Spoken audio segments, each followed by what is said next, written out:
कर कवन भरोसा। तो कौन भगवान राम के भाई लक्ष्मण जब ये बात कहें कि देवताओं का तो कोई भरोसा ही नहीं, तो क्या ये बात कुछ नीतिगत लगती है क्या? नहीं। तो लक्ष्मण जी से पूछा कि गोस्वामी तुलसीदास जी से पूछा गया कि आपने लक्ष्मण जी के बारे में ऐसा क्यों लिख दिया, नाथ देव कर कवन भरोसा। तो कहने लगे कि लक्ष्मण जी का अनुभव बड़ा क्लिष्ट था। कैसा अनुभव? क्या पंचवटी में जब भगवान राम और सीता और लक्ष्मण ये तीनों रहा करते थे, तो उस समय में जब पंचवटी में भगवान राम ज्ञान की बात करते, लक्ष्मण जी प्रश्न करते और सीता जी उसको सुनती।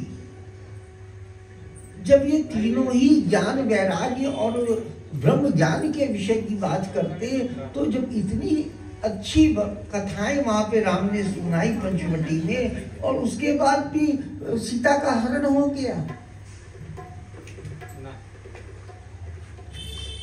पंचवटी में इतनी कथाएं हुई, इतने ऋषियों का, भारद्वाज, गौतम, अत्रि, वशिष्ठ सबके दर्शन किए, सबसे मिल के आए, और उसके बाद भी सीता की चोरी हो गई हमारी।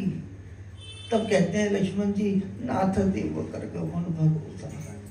देवताओं का क्या भरोसा?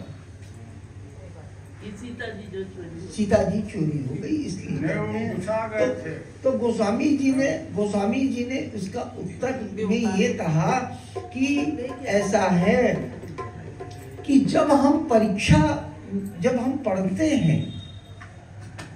पढ़ते हैं या विद्यालय में, पाठशाला में, कई धर्मानुष्ठान में कहीं पढ़ने जाते हैं, तो जब पढ़ाई कर लेते हैं तो एक दिन उसकी परीक्षा भी होती है। तो जब हमने ज्ञान और वैराग्य की बात की, उसके बाद परीक्षा होनी थी, और उस परीक्षा में भी वो परीक्षा हो रही थी, और उसमें भी जो कि वेदेह नगर की पुत्री है सीता जी, जिनको वेदेही कहा गया, जिनको की देह अभिमान भी नहीं है, देह का भी अभिमान नहीं है, उसकी पुत्री वेदेही, और वो भी मृग को कह रही है कि राम से कि इसको पकड़ लाओ, ये सोने का मृग है, इसको पकड़ के ले आओ। कहीं कहीं तो लिखता है कि उसको पालने के लिए सीता जी ने कहा, मारने के लिए नहीं कहा। कहीं ऐसा जिक्र आता है कि नहीं, उसकी मृग चर्म ले आओ, ऐसा जिक्र आया। तो कहती है कि उस सीता जी कह रही है कि उस मृग को पकड़ के ले आओ राम से। अब एक बात बताओ, जो वेदेह नगर का वासी हो, जो वेदेही की पुत्री हो, वो सोने के मृग पे क्या ललचा सकती है? और अगर ललच आ भी गई तो क्या परिणाम हुआ? सोने की लंका में जाके बैठना पड़ा। सोने पे ही तो लालच आ गया, तो सोने की लंका में जाके बैठना पड़ा। और उस सोने की लंका से निकालने के लिए भी कौन गया?